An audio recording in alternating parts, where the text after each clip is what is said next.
Lamine Yamal steps into McDonald's, looks left, sees Pulisic, looks right, sees Jimenez. Gives a nod to Ronaldinho in the corner with a FIFA World Cup meal.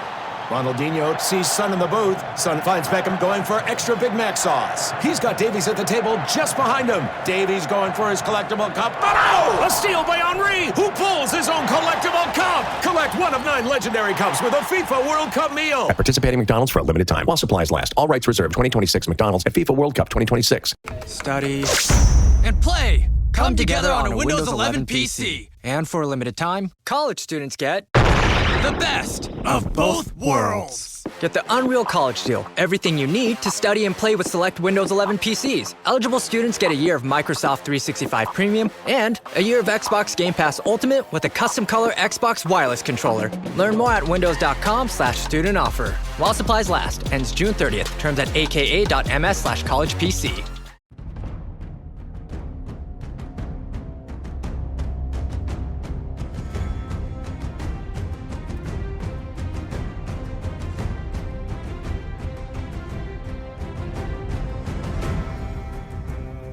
Hi, it's Dave here, and this is my wife, Kathy. Hello. And this is the Cinemile. It's the podcast where we walk home from the movies or stay at home and watch one of the biggest shows on TV. House of the Dragon is back, season 3, episode 1. We're going to talk about it here in full spoilerific detail. But first, we should say we're going to be covering the entirety of this season, as we have done with all of House of the Dragon and many seasons of Game of Thrones, over on our Patreon page, patreon.com/the Cinemile, and that's where you can hear the rest of the episodes on House of the Dragon season 3. But we thought we'd share this one on the main feed as well, especially because we cannot make the cinema this weekend, as we shall be camping and hoping for good weather. Yeah, and now that we've watched this, I mean, this is a reminder that there's little as cinematic as a proper Game of Thrones episode. It looked so good. I love, we'll get into this episode now, but just top line, to see those dragons on screen, like shivers. They're so good. The effects are very good. Mm-hmm. And this episode gave us what's called as the Battle of the Gullet, I have learned, which is obviously, by the way, we should say, we've not read the books. We're not lore experts. You're not going to get that here. We're casuals. But we're fans. We're fans. We love the show. And we are going to spoil it from now on, so you have been warned. So the Battle of the Gullet, it was spectacular, absolutely spectacular. We're going to go through plot by plot. I think we'll probably finish on that because that's how the episode did it. And when we finished up season 2 and we were reviewing that every week on the Patreon, we were saying geez, it felt like a bit of an anticlimax at the end of season 2, and we'd 2 years to go. Well, it was cut short. It was cut short, and it's reasons. This is what we should have had really at the end of season 2, I think. Yeah, I agree. This feels like the climactic. It felt like a finale. Yeah, and all the pieces in season 2 were building up to this, right? And actually, I thank God for recaps, because I didn't remember anything. If you have to watch a recap before going into this. Absolutely, I think unless you're going to rewatch the whole series, which I know some of our patrons have done, but we didn't. So ain't nobody got time for that. We really needed that HBO 15-minute recap of season 1 and 2, and then of course it all came flooding back though when we put this episode on. But it's 2 years ago. The brain's a bit creaky. Yeah, I wish the gap between TV shows would get a bit shorter. So let's go through it sort of character by character. Well, let's start with the Greens, Team Green. This is Alicent and crew back in King's Landing. Firstly, we'll start with the fleeing King Aegon and Larys, who are on a date in the back of a truck filled with a wagon filled with chickens. And we remember then that Larys had been weaning him off the painkillers in season 2.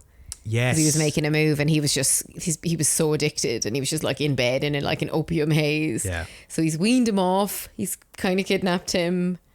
Saved him, depending on your perspective. I think he saved him, and he saved his life again, because they get intercepted by some soldiers, and the soldiers who are loyal to Rhaenyra demand that they bend the knee and swear fealty to her, which Larys obviously does instantly, and Aegon just cannot bring himself to do it because he's a twat.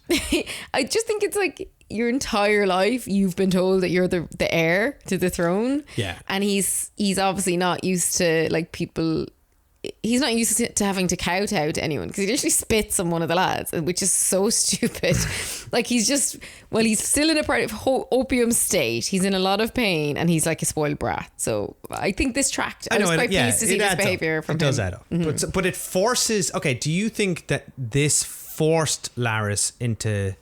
I believe this forced Laris into telling the truth and in desperation because they were about to get killed. But see, I can't remember what Laris is up to, but I think Laris actually wanted to get to the Queen. So I think this is a shortcut. They're actually now getting an escort to the Queen. Yeah, potentially. Potentially, but honestly, I'd love someone to let us know what they think because I do not remember what Laris was up to at the end of season 2. I would say none of us really know. He's one of those Littlefinger types where his inner machinations are not often revealed. And he is the Hand, so he's wily as well, right? Not the Hand. No, Cole is the Hand. Not the Hand. Sir Kristen Cole got made Hand by the Master of Whisperers or whatever it's called. That's it. Whatever that's called. Yeah. He had Varys's role in Game of Thrones. With all his little birds or whatever they're called, sparrows. And then there's a third guy with them, and they're like, "What about him?" And he's like, "He's of no significance." Oh, that really got me. No, it was no one of consequence, and you see them getting killed in the back. The two brutal, lads, absolutely. Like Laris is ruthless, as we know because he burnt his whole family. To the ground. I forgot about that. Yeah. Of course.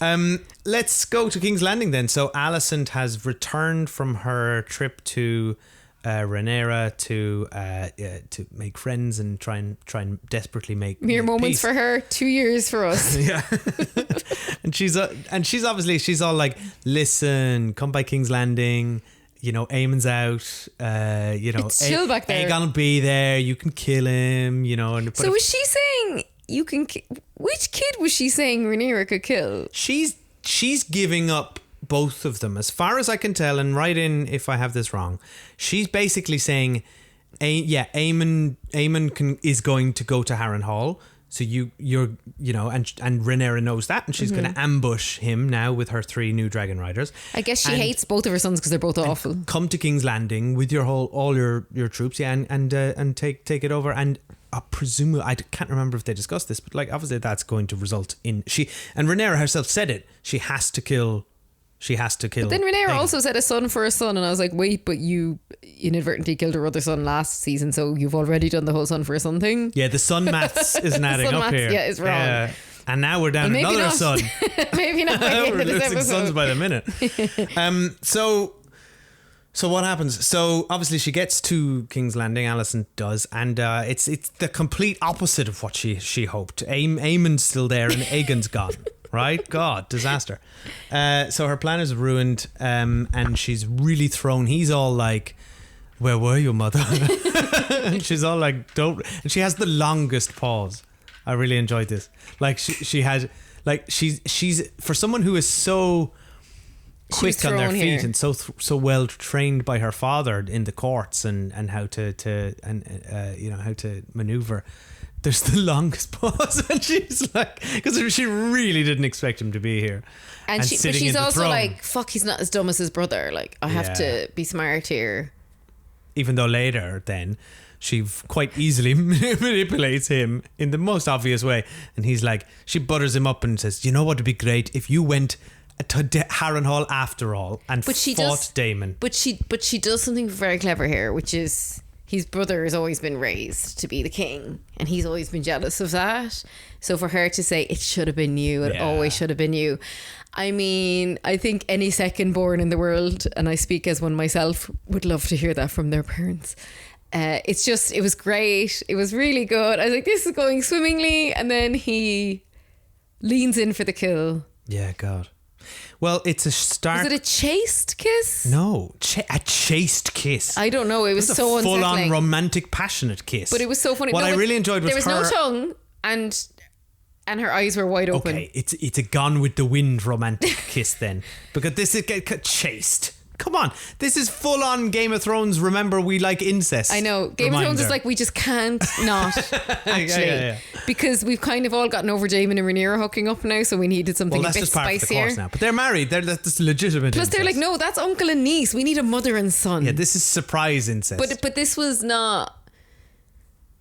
it was a power play from him, I think. I don't know what it was. It was bizarre. It was totally bizarre, and I'm intrigued but also horrified to see where this goes. Well, we know from his sister Alicent's daughter when they speak that, you know, he is afraid. She knows everything. She sees the future. She sees inside people's heads. She knows he's afraid. And they had that little conversation at the end of season 2 about his death. She knows he's going to die, and Aegon gets back on the throne. I think that's what she said. And Aegon's awful, because remember how he treated this twin sister, also his wife, not forgetting that incest.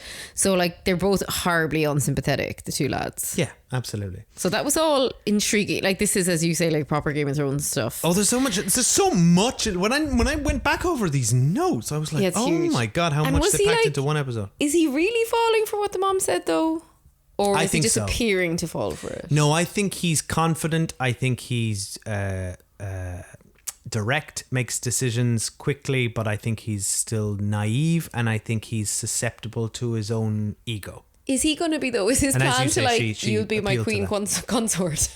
Like what? No, I don't think he's even thinking that far ahead. I think he's scared, like his sister said, and he's in survival mode. And then right he now. snogged his mom. And then, and when you're in survival mode, you snog, you snog the nearest person to you. Ugh.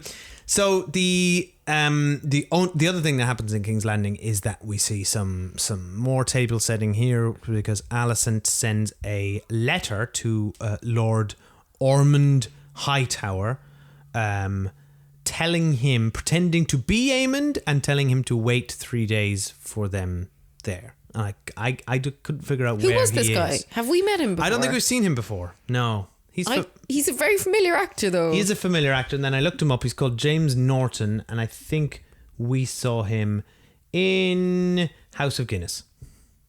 Right, yeah, we did. Okay, thank you for that. Because it was bugging me, because I was like, there's so many characters in this show, but I'm positive I haven't seen him before, but I've seen him in recently. Okay. Anyway, so he kind of is like, fuck it, let's just hang around here for a few days. I'll take any king's orders. Yeah, nothing of interest really here, but obviously that's going to pay off. I'm excited to see where that goes though, because we do need some new characters, I think. Yes. Yeah. Not speaking of new characters, what about Kristen Cole, everyone's favourite? God. What did you used to call him in the previous season? Kristen Cunt? He's such What an did you- asshole. or- I can't remember. Yeah, you got a great name for him. Yeah, I did. It's a shame I can't remember it. He is like the guy we love to hate, and we've really loathed him the last 2 seasons. But as an aside, we really enjoyed him in the HBO series last year, Task. No, he's a great actor. Which we have done a recap on. If you go back on the Patreon, you'll hear it. We thought he was great. We really liked him in that. It was interesting in this episode. He was quite sympathetic. He's taken a turn. Well, ever since he was at that battle where Aemond came in and attacked his own brother, and Kristen Cole saw the full might of the dragons in action, he's basically switched into nihilistic mode. He's basically stared into the void, and he's lost all hope. He seems to, and I also think maybe his conscience has reemerged, and he's perhaps realized that he's on the wrong side, is my guess. Is he still like the lover of Alicent? I believe so. I think he is I as think well. so. So they're waiting on Aemond and the dragon, I believe, at Harrenhal, or near it. And he's with Alicent's brother, the other Hightower, whose name I just don't think he shows his like potential brother-in-law the respect he deserves. You're wooing this man's sister. Yeah, you think Kristen Cole is in wooing mode? He's in this. He says we all become beasts by the end, Kathy. It was interesting that Alicent's brother spots like the town girl running off who's clearly been attacked, and he's like straight into Kristen Cole being like, we shouldn't do that, we need to. And I really liked that, actually, because it's often like in Game of Thrones that like sexual violence is okay. So I was really glad to have that message in there. And then Kristen Cole's like, hang him, do whatever the fuck you want, I'm going to paint my shield. and that's when he said, but we need to like, you know, we're not animals, like we need to still have our moral standing. Yeah, and that's we can't when abandon our Kristen principles. Cole is like, basically, yeah, like nihilist. He's like whatever, like we're all beasts. Yeah, we're all animals. We're all basically he's staring. He thinks the apocalypse is coming, and he's the herald of it. That's what I feel. But I think it's always a bad omen for this Hightower dude when you have a righteous, moralistic character in the Game of Thrones universe. They don't tend to last very long. Yeah, like I don't really remember him that much, but I really liked him in this scene and think like, oh God, he's a good leader. So he's going to get brutally killed in the next 2 episodes. Yeah, it's funny. It was reminding me of A Night of the Seven Kingdoms, which was the spin-off that aired. Was it? Which really? we loved. And if you head over to our Patreon page, you can. Yeah, we did review that as well, and we really liked it. And there was some shield painting in that one, which it was reminding me of. Other than that, though, with The Night of the Seven Kingdoms, before we come back to this show again, that was a lovely little reprieve in the Game of Thrones world, a lighter show. But actually, it kind of teed me up for this. It was like gearing me back. I hadn't realised how much I'd missed a proper big Game of Thrones until we started watching it. Yeah. I was really happy to be back watching it again. And I was surprised. You're right, I was wondering like an aperitif. I was wondering if I was a bit sick of it. But no, I wasn't actually. This is such a good episode. And I think they were right to bring us back in on the battle because like they've been leaving us hanging around for this, you know. Yeah, I did find it a bit disorientating at first. But yeah, now that we're in it and I'm caught up, I'm really excited by this episode. I love having it as a summer show as well. Right, let's go to the other side now. Let's look at the Blacks. So let's start with Daemon. He is we meet him on the battlefield with his new Tully army, which we saw him amassing in the previous season on his side quest to Harrenhal. And he's just covered in blood. Looks so good. Like the battle stuff looked amazing here. I'm so glad we're not just watching him wandering around in like drug-fueled dream sequences. I couldn't stand that plot last season. There was a bit of meandering of a vibe in some parts of season 2, all right, wasn't there? But no, he seems to be back on the move. They're killing lions, they're pursuing the Lannisters. And there was a nice little moment here where I like when Game of Thrones gets kind of stuck in the details for a minute. Like Daemon has a conversation with one of the Tully soldiers about what to do with the dead, and Daemon says, you know, the cleanest thing to do is burn them. My dragon will just burn them all. We move because he's on. like, burnt corpses don't carry plagues or whatever. Exactly. And he says rivermen must be returned to the mud. Yeah, because otherwise they won't fight for him. Yeah, exactly. And I love this again, this clash of customs and cultures that you get. Everyone is quite distinct and has their own rituals and I really traditions. like that. Daemon's like, burn them all. And then, but what I think we are seeing a different side to Daemon. Obviously, he did go through that meandering side quest and the hallucinations and he's changed dragon vision quest of season 2. But you know, he's loyal to Rhaenyra now. He has had a vision of his own death, which I think he's heading towards, and he's committed. And he's also not like, I think in season 1 Daemon would have told this guy to fuck off and burned all the corpses and let's go. But but this way Daemon's quite vulnerable. Yeah, exactly. He's a different kind of guy. And then lastly, also like they're the only people with him, so we can't exactly. Well, yeah, he's finally thinking, intelligently. And then finally, the Northerners arrive. These are the army that was promised when Jace went to Cregan Stark at the beginning of season 2, and he agreed to send. A host of Northerners. I forgot about that. I was watching it going, who are these people? And this is, I know, I admit I had to look this up. And they're led by new character Roderick Dustin, and he throws the head of Jason Lannister to I enjoyed that, to the foot of Daemon. This is good. And Jason Lannister, of course, the brother of Tyland Lannister, Tyland Lannister, played by the same actor who we meet later on the boat with the. Wait, did both of the brothers get killed in this episode? I believe so, although correct me if I'm wrong, everybody, but I don't think we saw Tyland die. We saw him get kicked off the boat, right? And in full armor, probably drowned. Like they did tee it up. She said to him, anyway, we get to that in a bit. Yeah. But if he did die, he's probably, fair play to that actor for playing 2 dead brothers in one episode. In one episode, it is impressive. I wouldn't say he played Jason Lannister as such. It very much looked like someone made a cast of his head and threw it around like football. Also, we must remember, and it was so fun to see the recap because I'd forgotten of season 2. Friend of this podcast, Scroobius Pip, who we've had on a good few episodes as a guest. He was in season 2 ringing a bell. Ring the bell. Yeah, thrilling. The new LinkedIn Hiring Pro can't undo your last hire. The lone wolf, who you thought was a good collaborator because you didn't have the right candidate insights. But once you hired them, it was all hoarding info, declining meetings, and howling at the full moon? But LinkedIn Hiring Pro can go deeper than just the resume to find you a perfect fit. By using insights from the LinkedIn network to give you a short list of best fit candidates. Hire right the first time with LinkedIn Hiring Pro. Post a free job today at linkedin.com/quality. Right, let's meet our new dragon riders. So the 3 new dragon riders are sent by Rhaenyra to ambush Aemond at Harrenhal, and they're waiting around. So It reminder, reminded me of all the, what were they called again? The bastards. Three Stooges. No, like in the end of last season, it was like the bastard trials, and they were just throwing these poor bastards in. Brilliant. That was so good. That was brilliant. Yeah. So these are the 3 winners. As a reminder to everybody, they are. It's like the last, the long walk or something. Like it's so It grim. actually is a bit like that. winning is a loss. Yeah. Yeah. So we have Adam of Hull, the brother of Alan. I love when they do this in fantasy books. I'm looking at the name here. It's Adam, but it has 2 D's. So it's course. completely different. Oh, so he's the sea captain's, the sea snake's son. That's right. He's Lord Corlys's bastard son. By the way, we're using the word bastard here in the sense of as Game of Thrones uses the word I'm pretty bastard. sure anyone listening It's knows not a that. word we throw around about people whose parents are unmarried.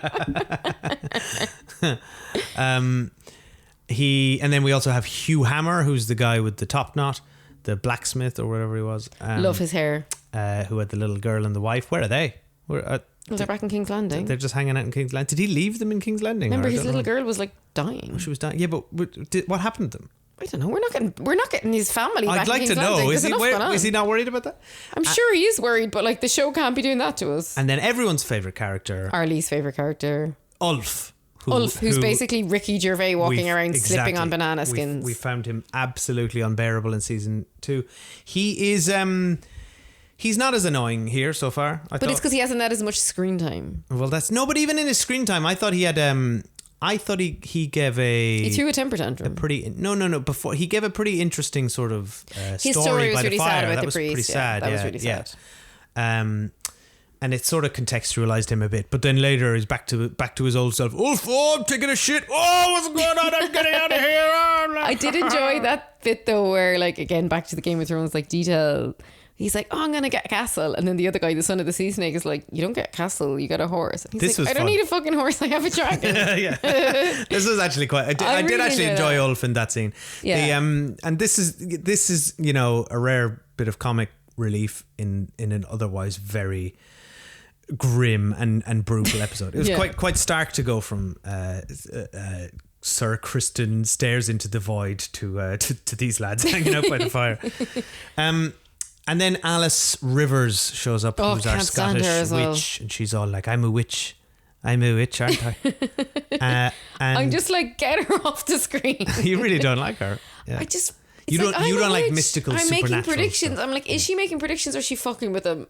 I don't know. And then we saw some guy wearing a stag's head or something. I think it was her though. I don't know what was it? going on I there. don't know. Who knows? Well, someone knows. She was Someone's like, deep she was into like this. Patricia in right in. Widow's Bay. Yeah, it actually was very like that. And then Right. he flies off anyway. Oh yeah, he did, didn't he? Yeah. He left. He was like, "Fuck this." Yeah. Right, and meanwhile, Rhaena Targaryen.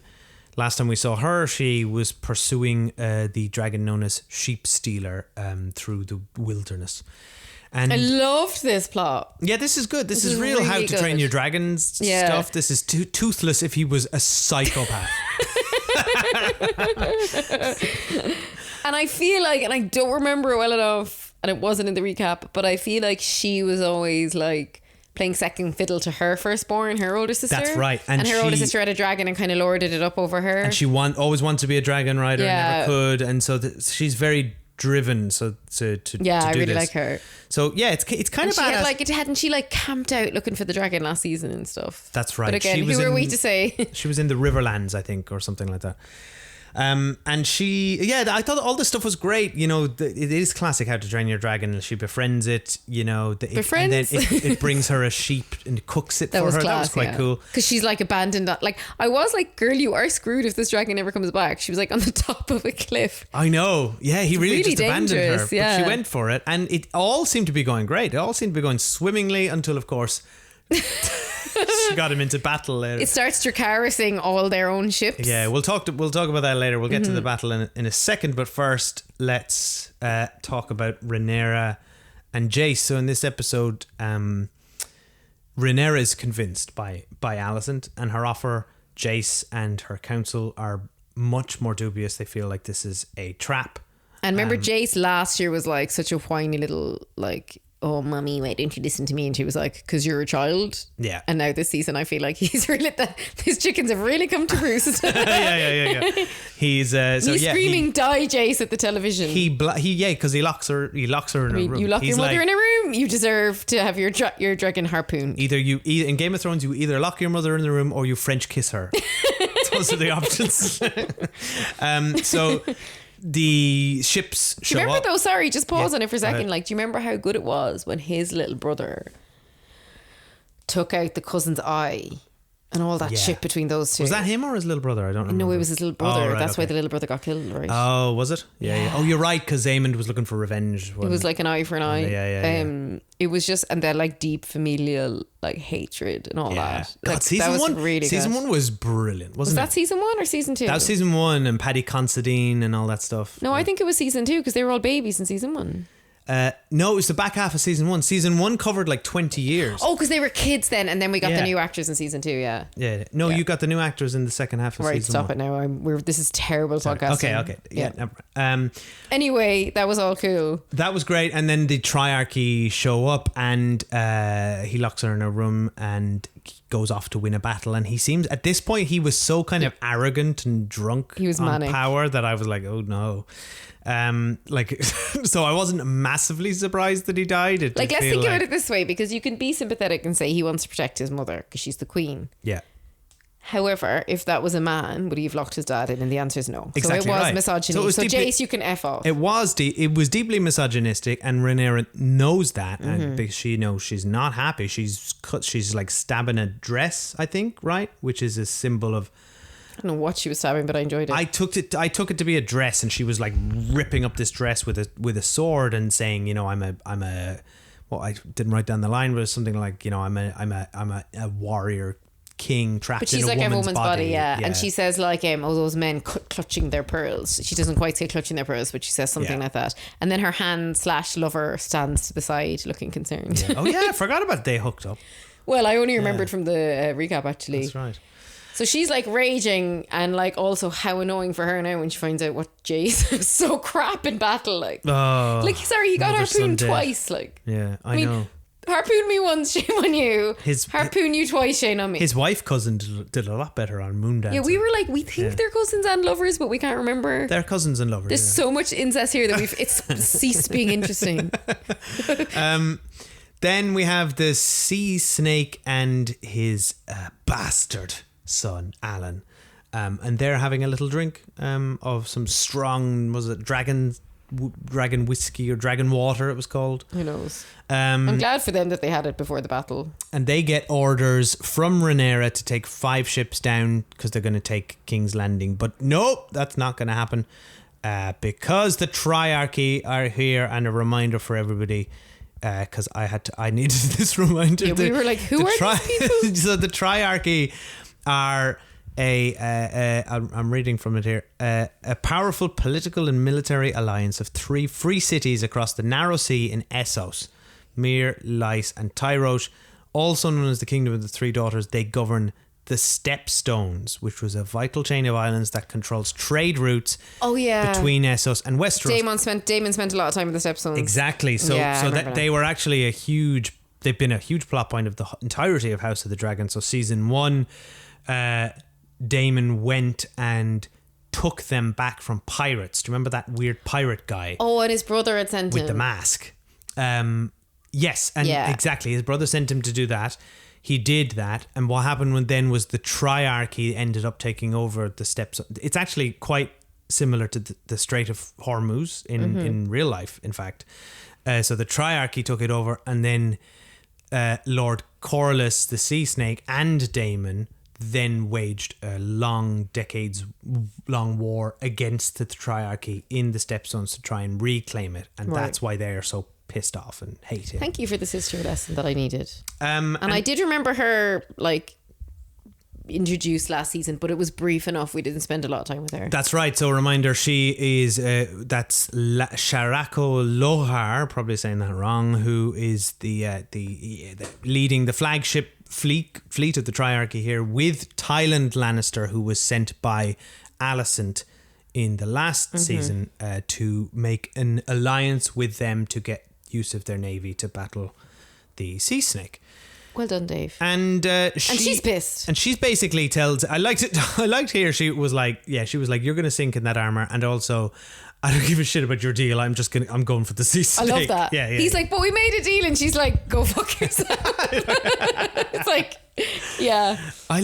Honestly, this battle insane. It was amazing. So good. It was very, very. I wish very if I'd good. realised this was like a battle episode, I wish we'd put it on our projector. Even though it still looked amazing on the TV, but it'd be so cool on a big screen. It would have been better. I'd almost watch it again, in fact. So what happened? So much stuff happened in this battle.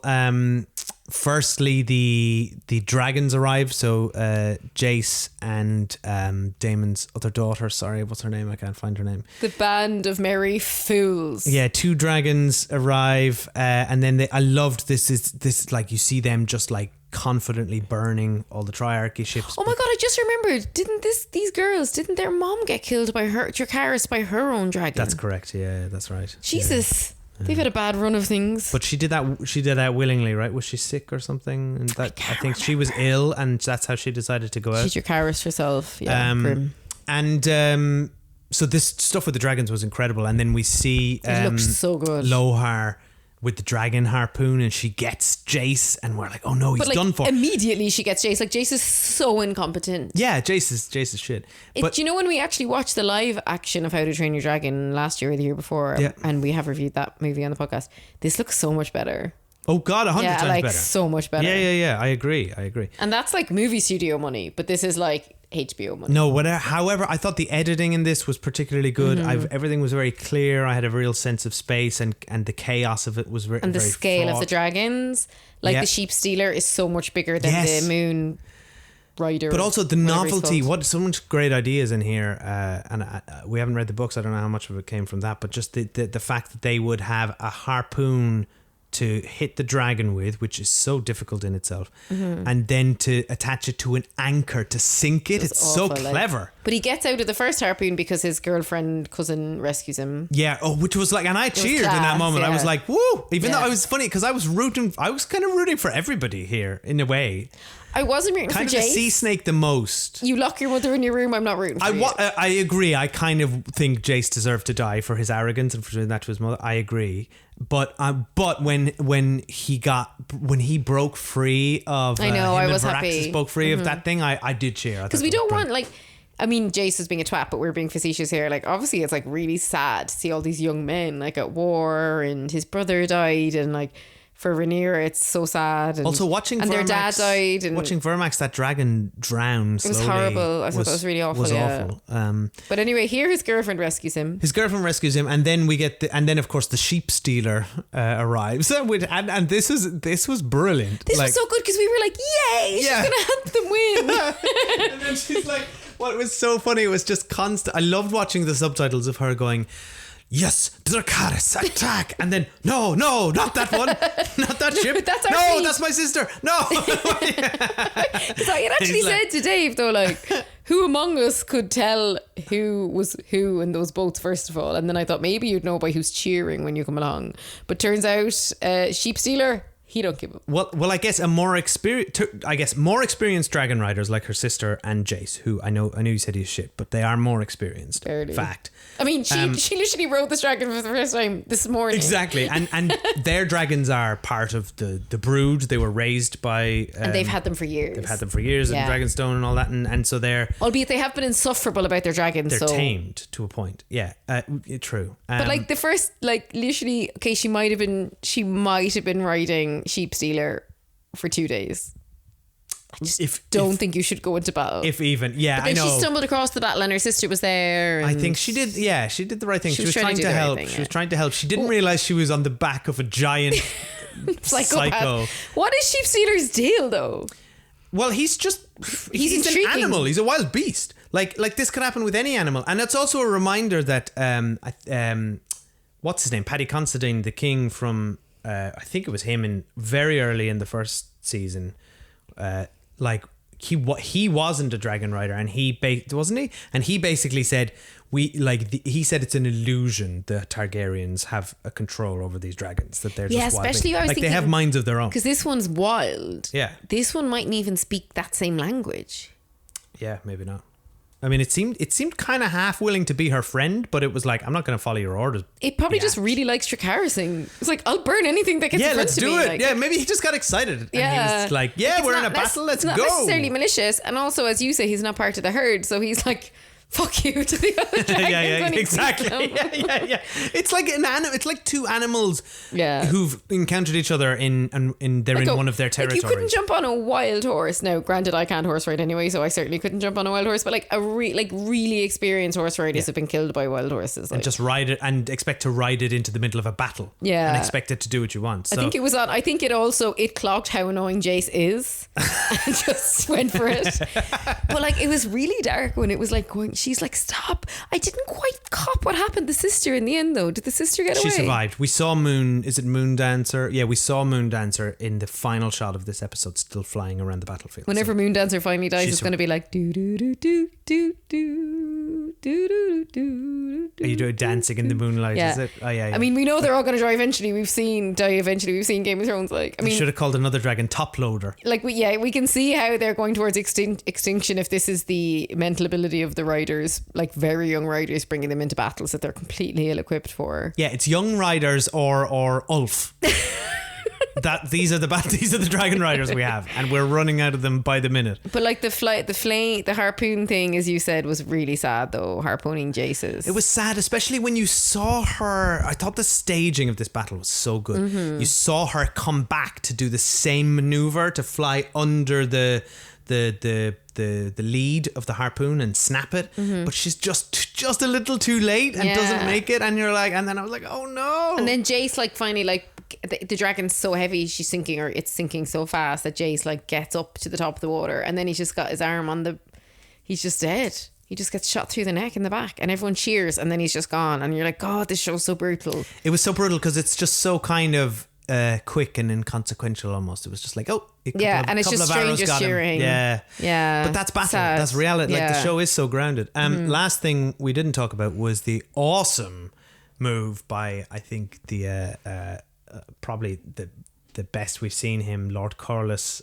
the Sea Snake. We saw him really in action here. We usually saw him in the last two seasons sitting around in a throne drunk with his wife, right, or plotting in a throne room. But and she died on her dragon end last season as well. So like they're getting through these dragons now. Yep. She was. I loved her actually. So he steers them. He steers the three lead ships from the Triarchy through this narrow path, and I thought this was so. It was so expensive looking. Yeah, it was cool. Like to see all those actors, like, and the boat and the oars, and like it was just. Yeah. Really spectacular. All of this. And then so going through there, they get through, two of the Triarchy ships go down, but Lohar makes it, and then they ram She's badass. Corlys' ship was badass, and then you see this boarding party. Sorry, but this is not. But that's as before she rams them and picks up speed, she chucks all the knights off, and that's when we think including Lannister. Yeah, Lannister. So is Lannister gone? Like, I think. Yeah, jump in if we got this wrong. We also have a spoiler thread going in the Patreon. Thanks Stephen KT in our Patreon for setting that up in the TV chat section. But I'm pretty sure Tyrion Lannister got the boot into the water. It's not much of a death for the actor. Like, I know we already saw his head chopped off for his other character, but like, if it happened in the blink of an eye. He's kind of a secondary character anyway, though. I only ever remembered him, but he's been in it since season 1 because he was one of the people who courted Rhaenyra in season 1, I think. And I only remember because the name Lannister would have stuck. Oh yeah, because we had that name. So I think he's now been a very minor character. Back when she was Millie Alcock. Yeah, exactly. Yeah. And then, lastly, then we got this awesome sort of hand-to-hand battle on between Lord Corlys's men and the Triarchy. Ships are on fire, and it's like a Titanic situation. And it's split in half, and it's breaking, and it's sinking. It looked the business, didn't it? I miss big budget TV like this. I'm so happy to watch it. Yeah, it was epic. And then the last thing I think to mention is that Alan and Sharako Lohar but don't forget about the sea snake. In a fight. Yeah, what is happened he dead? to him? I don't know if he's dead. It's implied. I missed this because I was writing notes. What happened? It's implied. So is his son Alan? Son is Alan. Like, your one gets him and we see him kind of disappearing off the side of the boat, and then he screams, "Father!" which I thought was nice because he'd been kind of like, "You're no father of mine." And then in that moment he said that. I love the way that he's like, "I was fond of your mother once." They do seem to be like, literally, like he says something about mending the bridge between them, and it was easier for him now because his wife's dead. It's his fault. Yeah, his wife's dead, so he probably feels more comfortable to do it as well. But anyway, and then he's like, "Father," and then he jumps on and has an epic battle with her, which ends up with them both in the water and him like drowning her, and like was really vicious. No, he got her through the neck with the knife. Yeah, he was trying to drown her, and she was getting up. Yeah. It was a great episode for that actress. Yeah. And then he's kind of just like left panting and like in the midst of all this destruction. And I'm like, what do you do then when all the boats have sunk and you're just hanging out in the water and like... You swim for Dragonstone, I suppose. Yeah, like it was so intense. Like I'm kind of reeling from it as the first episode. I can't wait for the next episode. Yeah, I read here that this is I don't think this is a spoiler for the books, but this is apparently the biggest naval battle in Westeros history. Oh, cool. Yeah. Okay. I might read out because, as we said, there's already a spoiler thread on our Patreon. They watched it faster than us. Well, I read out some of the messages. Yeah, go for it. So Stephen KT, who started the thread, said, "I did not like that kiss much." Yes, absolutely than that. And he said, other than that, this felt like a season finale or penultimate episode, absolutely. Which tracks what we all said at the end of last season, where it felt like it just ended before the climax. Yeah, this is the episode 9 of season 2, isn't it? Love the dragon stuff, especially the Rogue One sheep stealer throwing multiple spanners into the works.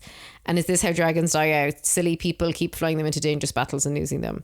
Kate West said, I was screaming and yelling no, no, no at the TV when Vermax and Jace died. Watching the dragons die is just so troubling to me. Yeah, I agree. It is sad, isn't it? It's like... It's especially because this dragon like drowned, so we kind of watched it happen in slow motion.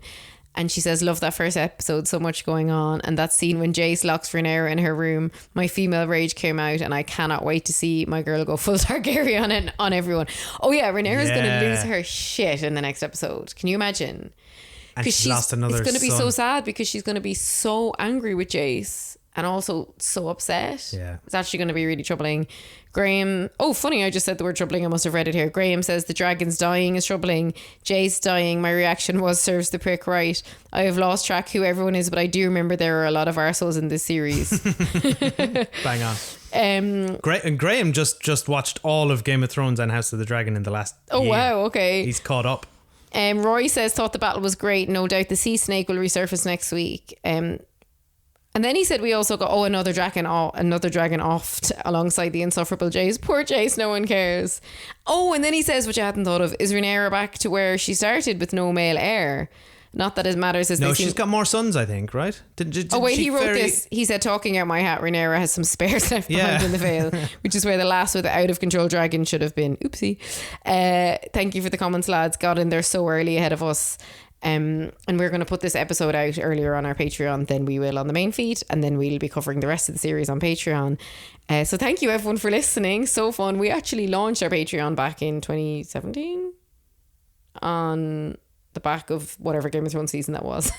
Yeah, 6. I think we did 6 and 7. Yeah, I think so too. I love talking about this show, even if sometimes like last season we got tired of some of the plots. It's just there's nothing else like it on TV. Yeah, and it's like the last of the big guns standing in terms of like big event TV. I feel like HBO does so many shows we love. Like, you know, we just loved DTF St. Louis, and like we mentioned, we love Task, but this is like kind of the big water cooler piece that they have. Yeah, for sure. Yeah, I don't know if as many people though will feel the need to watch House of the Dragon like the day it's out, the way people would have with Game of Thrones. I don't think it's quite at that level now. I think it's like the week buzz. It's out. It doesn't have the same buzz It that doesn't. Game of Thrones has. Because Game of Thrones always had the question of like who's going to sit on the throne, whereas this is a prequel which inherently is just different. But I do think that, and I'd love to hear from people who have watched it in the past, like, are you still watching it within a week, or indeed are you just listening to this recap because you're not bothered watching it anymore? So either come over to Patreon and let us know there, or just message us on Instagram. We'd love to hear from you.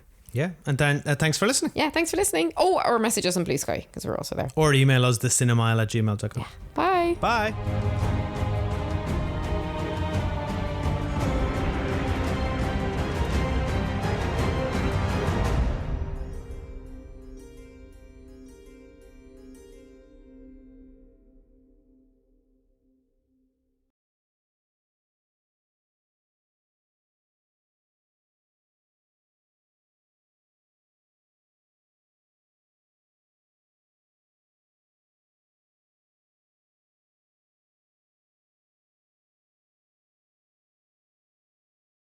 Your call has been forwarded to voicemail. Hi, this is Zoe Deutsch. And Nick Robinson. Our brand new movie, Voicemails for Isabel, is all about those little moments that feel like the universe is looking out. Feeling homesick, then your sister calls. Hearing that perfect song exactly when you need it. Sometimes life rigs things in our favor, like learning about your new favorite rom-com, Voicemails for Isabel. Now playing only on Netflix. Ryan Reynolds here from Mint Mobile. I don't know if you knew this, but anyone can get the same premium wireless for $15 a month plan that I've been enjoying. It's not just for celebrities, so do like I did and have one of your assistants switch you to Mint Mobile today. I'm told it's super easy to do at mintmobile.com/switch. Upfront payment of $45 for 3-month plan, equivalent to $15 per month required. Intro rate first 3 months only, then full price plan options available. Taxes and fees extra. See full terms at mintmobile.com.